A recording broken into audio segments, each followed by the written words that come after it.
বাংলাদেশ জামাত ইসলামী নিয়ামতপুর উপজেলা শাখার বিভিন্ন ইউনিয়ন ওয়ার্ড পর্যায়ের দায়িত্বশীল ভাইদের নিয়ে আজকের এই অনুষ্ঠানের সম্মানিত সভাপতি মোহতারাম উপজেলা আমির, আমাদের মঞ্চের বিশিষ্ট নিয়ামতপুর উপজেলার উপজেলা চেয়ারম্যান পদপ্রার্থী আমাদের জননেতা নওশাদ আলী ভাই এবং বিভিন্ন পর্যায়ের দায়িত্বশীল ভাই, আসসালামু আলাইকুম রহমতুল্লাহ। প্রিয় ভাইয়েরা, দীর্ঘক্ষণ আপনারা আলোচনা শুনেছেন। অধ্যাপক জামালউদ্দিন স্যারের আলোচনার পরে নতুন করে আর কিছু থাকেন। তারপরে যেহেতু আমার নাম ঘোষণা করা হয়েছে, সংক্ষিপ্তভাবে আমি কিছু বলে শেষ করবো। প্রিয় ভাইয়েরা, আপনারা জানেন যে আওয়ামী লীগ সরকারের সময় সবচেয়ে যে দলটি সবচেয়ে বেশি নির্যাতিত হয়েছে সেটি জামাত ইসলাম। শেখ হাসিনার আমলে জামাত ইসলামের শীর্ষ নেতৃবৃন্দকে হত্যা করা হয়েছে। শেখ হাসিনার শাসন আমলে আমাদের নিবন্ধনকে কেড়ে নেওয়া হয়েছে, আমাদের প্রতীক কেড়ে নেওয়া হয়েছে, আমাদের অফিসগুলোকে তালাবন্ধ করে রাখা হয়েছিল। আমরা ওপেনলি কোনো প্রোগ্রাম করতে পারতাম না। আমাদের অসংখ্য ভাইকে নির্যাতন করা হয়েছে, জেল জুলুম দেওয়া হয়েছে। আমাদের ভাইদেরকে আয়না ঘরে আটকে রাখা হয়েছিল, কাউকে 8 বছর, 7 বছর, 10 বছর পর্যন্ত। গতকাল মীর কাসেম আলী ভাইয়ের যে ছেলে মীর মোহাম্মদ মীর কাসেম, ওরা সাক্ষাৎকার একটা দেখলাম। উনি সাক্ষাৎ করে বলেছেন যে ঈদের সময় তার মেয়েটা বারবার তার মাকে বলতো যে আম্মা আজকে তো ঈদ, আমার বাবা ফিরে আসবে। আমাদের বাড়িতে উনি বলছেন যে আমাদের বাড়িতে কোনো মেহমান আসলে, কোনো পুরুষ মেহমান আসলে বাচ্চারা দৌড়ে যেত, আব্বু আব্বু বলে ডাকতো। এই যে নিষ্ঠুরতা, আমাদের সাবেক আমিরুল জামাত মোহতারাম অধ্যাপক গোলাম আলম সাহেবের ছেলে, যিনি একজন চৌকুশ অফিসার ছিলেন সেনাবাহিনী, যার চাকরির ক্যারিয়ারে কোনো স্পট নেই এবং তিনি কখনো প্রথম ছাড়া দ্বিতীয় হন। এমন একজন অফিসারকে, সব অফিসারকে তার চাকরিচ্যুত করা হয়েছে, তার পেনশন থেকে তাকে বঞ্চিত করা হয়েছে। প্রিয় ভাইরা, এই যে জুলুম নির্যাতন, পরপর 3টি নির্বাচনে আমরা ভোট দিতে পারি, আমরা এক জায়গায় চায়ের স্টোরে চা খেতে পারি, রাতের বেলা আমরা আমাদের গাড়িতে ঘুমাতে পারি। আলহামদুলিল্লাহ, 24শে জুলাইয়ের আমাদের যুবকদের সাহসী ভূমিকায়, তাদের রক্তের বিনিময়ে এবং তাদের সাহসী ভূমিকায় আল্লাহ সুবহানাহু ওয়া তাআলা আমাদেরকে একটা সুন্দর পরিবেশ দিয়েছেন। আজকে এই পরিবেশ, আজকে যে পরিবেশ, জামাত ইসলামের 82 বছরের ইতিহাসে এত সুন্দর পরিবেশ বাংলাদেশে কখনো আসে। আলহামদুলিল্লাহ, আলহামদুলিল্লাহ, এই পরিবেশ আজকে বলছে মাঠে ময়দানে যেখানে যাচ্ছেন না কেন সেখানে দেখেন লোকজনের মুখে একই কথা, তারা বলছে যে আমরা সব লোককে দেখেছি, এবার জামাত ইসলামকে আমরা দেখতে চাই। কারণ 24শে আগস্টের পর জামাত ইসলামী কারো বাড়ি দখল করেনি, কারো দোকানপাট দখল করেনি, কারো পুকুর দখল করেনি। অমুসলিমদের মন্দির, তাদের ব্যবসা বাণিজ্য জামাত ইসলামের লোকেরা পাহারা দিয়েছে। আজকে এই বলিষ্ঠ পদক্ষেপের কারণে আজকে মানুষের মধ্যে বিশ্বাসযোগ্য আমাদেরকে দিয়ে, সুতরাং এই অবস্থায় আমাদের কিছু করণীয় আছে। আমি এই করণীয় বিষয়ে একটি কথা বলেই আমি শেষ করব। প্রিয় ভাইয়েরা, আমি কয়েকদিন আগে আমাদের মুর্শিদাবাদ থানা আমার এক আত্মীয়কে জিজ্ঞাসা করেছিলাম যে আপনার গ্রামে কি অবস্থা নির্বাচনে। তো বলছে আলহামদুলিল্লাহ, আমাদের গ্রামে তো কোনো জামাত ইসলামের ইতিপূর্বে কোনো লোক ছিল না, কিন্তু আলহামদুলিল্লাহ এখন জামাত ইসলামের বাইরে আর কোনো লোক নাই। আল্লাহ সুবহানাহু ওয়া তাআলা আমাদেরকে এই পরিবেশ সৃষ্টি করে দিয়েছে, আমাদেরকে আজকে একটি সম্ভাবনার দ্বার উন্মোচন করে দিয়েছে। একে তো জনগণের মধ্যে একটা জাগরণ, এবং দ্বিতীয়ত আমাদের দেশে যতগুলো ইসলামিক ভাবনা আছে, তাবলীগ জামাত শুরু করে আপনার হেফাজত, চরমোনাই এবং যতগুলো ইসলামী দল আছে, আজকে কেউ কারো বিরুদ্ধে কোনো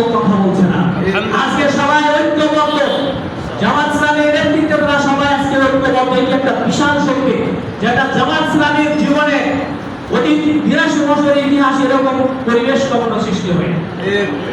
শুধু তাই নয়, আমাদের যারা প্রতিপক্ষ আজকে তারা দলাদলিতে নিজেরা গ্রুপিং এ তারা ব্যস্ত। তারা নিজেরা গ্রুপিং করে প্রায় তাদের নিজেদের কর্মীদেরকে তারা ৬২ জনকে তারা হত্যা করেছে। সুতরাং তাদের যে অবস্থায় আমাদের করণীয়, প্রথম যে করণীয় সেটি আমি বলবো যে শাহাদাতের তামান্নায় আমাদের উজ্জীবিত হতে হবে। যে জাতির মধ্যে শাহাদাতের তামান্না থাকে সেই জাতিকে কখনো কেউ পরাস্ত করতে পারে না। সুতরাং সামনের যে নির্বাচন, এই নির্বাচন হচ্ছে ইসলামপন্থী এবং তাদের সত্য মিথ্যার লড়াই, ইসলামপন্থী বনাম তাদের বিরুদ্ধে লড়াই। এই লড়াই আমাদেরকে শাহাদাতের তামান্না ছাড়া এই অপশক্তিকে আমরা পরাভূত করতে পারবো না।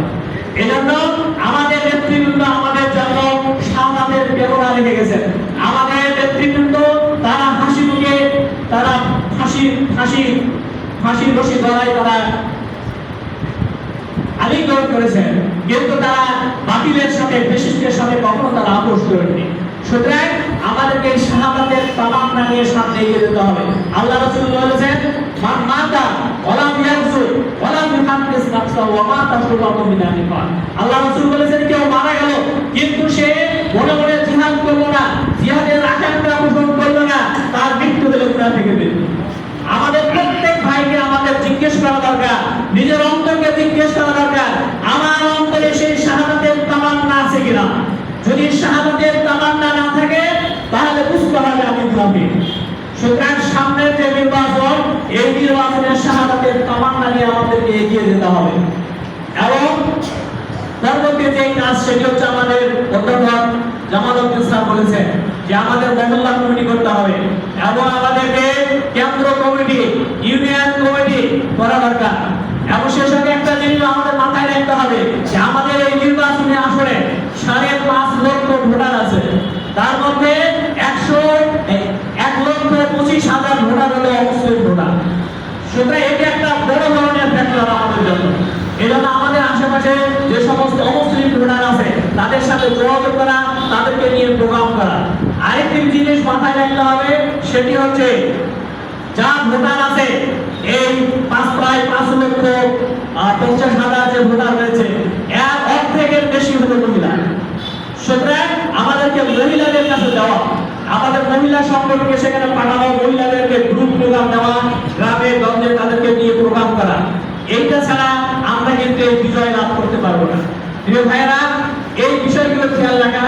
আরেকটি বিষয় যেটি খেয়াল রাখতে হবে সেটি হচ্ছে যে সংখ্যাগরিষ্ঠ দিয়ে পুরো বিজয় আসা। আমরা দেখেছি বদরের যুদ্ধে 313 জন ছিল, কাফেররা ছিল 1000। উহুদের যুদ্ধ সেই জান্নাতে ওরকমই ছিল। হুনাইনের যুদ্ধে মুসলমানদের সংখ্যা বেশি ছিল, কিন্তু মুসলমানরা সেই যুদ্ধে রাষ্ট্রভাবুক হয়েছিল। সুতরাং সংখ্যাগরিষ্ঠ দিয়ে ইসলামের বিজয় আসে না। এজন্য আমাদেরকে আল্লাহ সুবহানাহু ওয়া তাআলার কাছে আমাদেরকে ধর্ণা দিতে হবে।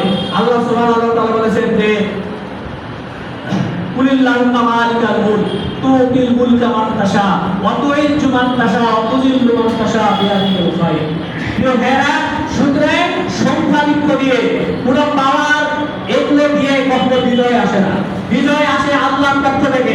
সুতরাং আল্লাহর কাছে আমাদেরকে ধর্ণা দিতে হবে। প্রিয় ভাইরা, হতাশ হলে চলবে না। আপনারা অনেকে মনে করছেন যে এই যে বিএনপি কে সরকার আজকে আমাদের প্রাধান্য দিচ্ছে, অফিস আদালতগুলো তাদেরকে প্রাধান্য দিচ্ছে, তারা বেইমানি করেছে। আমাদের নেতৃবৃন্দকে অন্যায়ভাবে ফাঁসির কাস্টে ঝুলানো হয়েছে, তারা একটা বিবৃতি পর্যন্ত দিতে পারেনি।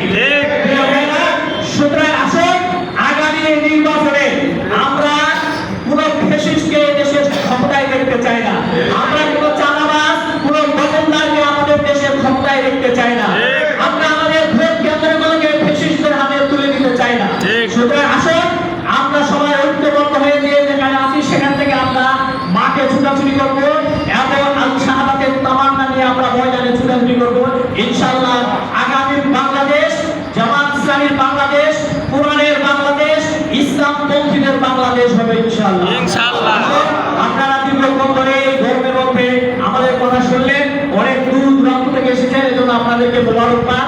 সেই সঙ্গে আপনারা আমার জন্য দোয়া করবেন। আমার যে সমস্ত ত্রুটি বিচ্যুতি দুর্নীতি আছে আপনারা পরামর্শ দিবেন এবং আমাকে আপনারা সহযোগিতা করবেন। ইনশাআল্লাহ আপনারা আমাকে আপনাদের পাশে পাবেন। ইনশাআল্লাহ এতটুকু আশ্বস্ত করতে পারি যে আপনারা এমন একজনের পক্ষে কথা বলবেন যার আমার সেই স্টুডেন্ট লাইফ থেকে এই পর্যন্ত ইনশাআল্লাহ আমরা আলহামদুলিল্লাহ যে দুর্নীতির সাথে আমার কোনো সংস্পর্শ নাই। এবং আমি একটা এই নওগাঁ জেলার যে 2-4টা যে শিক্ষা প্রতিষ্ঠান আছে, বড় শিক্ষা প্রতিষ্ঠান, এরকম একটি প্রতিষ্ঠানে আমি চাকরি করি, এটার অধ্যক্ষের দায়িত্ব পালন করি। আলহামদুলিল্লাহ আমার বিরুদ্ধে আমার শিক্ষক, আমার ছাত্র, অভিভাবকরা কোনো দুর্নীতির কোনো অভিযোগ তুলতে পারবে না ইনশাআল্লাহ। সুতরাং এমন একজন লোকের পিছনে আমরা অবশ্যই আমরা আমাদের শ্রম দেব। শুধু আমি নয়, বাংলাদেশের যতগুলো জামাতের ক্যান্ডিডেট আছে তারা সবাই কোয়ালিফাইড, তারা ন্যায়নিষ্ঠ এবং দুর্নীতিমুক্ত। সুতরাং আসুন আমাদের কাছে একটা সম্পদ রয়েছে, অন্য দলের মতো আমাদের নেতারা নয়। সুতরাং আসুন আমরা ময়দানে ঝাঁপিয়ে পড়ি। আল্লাহ সুবহানাহু ওয়া তাআলা আমাদেরকে সামনের বিজয়ে আমাদেরকে আল্লাহ দান করেন। আমরা যেন আমাদের শহীদদের যে আকাঙ্ক্ষায় যেন আল্লাহ আমাদেরকে বাস্তবায়ন করার তৌফিক দান করেন। সুবহানাকা আল্লাহুম্মা বিহামদিকা আশহাদু আল্লা ইলাহা ইল্লা আনতা আস্তাগফিরুকা ওয়া আতুবু ইলাইক। আসসালামু